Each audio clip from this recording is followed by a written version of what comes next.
বাংলাদেশ গত 7 বছর যাবৎ মিয়ানমার হতে আগত 12 লাখেরও বেশি রোহিঙ্গাদের মানবিক কারণে আশ্রয় দিয়ে আসছে। এর ফলে আমরা বিরাট সামাজিক, অর্থনৈতিক, পরিবেশগত ক্ষতির সম্মুখীন হচ্ছি। মিয়ানমারের অভ্যন্তরীণ সমস্যা থেকে সৃষ্ট এই সংকট বাংলাদেশ ও আমাদের অঞ্চলের জন্য প্রথাগত ও অপ্রথাগত উভয় ধরনের নিরাপত্তা ঝুঁকির কারণ হয়ে দাঁড়িয়েছে। মিয়ানমার থেকে বাংলাদেশে বলপূর্বক বাস্তুচ্যুত রোহিঙ্গাদের সহায়তা করতে আমরা অঙ্গীকারবদ্ধ।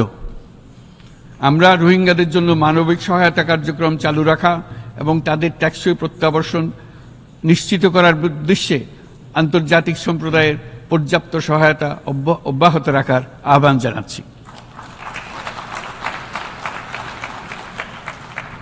রোহিঙ্গাদের সাথে সংগঠিত হওয়া ব্যাপক ভিত্তিক মানবাধিকার লঙ্ঘনের জন্য আন্তর্জাতিক বিচার আদালত এবং আন্তর্জাতিক অপরাধ আদালতে চলমান বিচার প্রক্রিয়ার মাধ্যমে ন্যায় বিচার নিশ্চিত করাও সমানভাবে গুরুত্বপূর্ণ।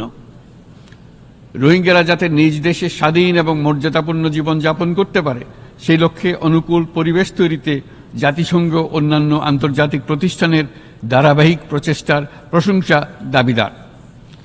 এই লক্ষ্যে রোহিঙ্গারা যাতে পর্যাপ্ত নিরাপত্তা ও অধিকার নিশ্চিত করে তাদের নিজ ভূমি রাখাইনে ফিরে যেতে পারে তার পথ সুগম করা অত্যন্ত দরকার। মিয়ানমারে প্রতিনিয়ত পরিবর্তনশীল অবস্থা বিবেচনা রেখে বাংলাদেশ আন্তর্জাতিক সম্প্রদায়ের সাথে একযোগে রোহিঙ্গাদের নিজ দেশে মর্যাদাপূর্ণ টেকসই প্রত্যাবর্তনের জন্য পরিবেশ সৃষ্টিতে কাজ করতে প্রস্তুত।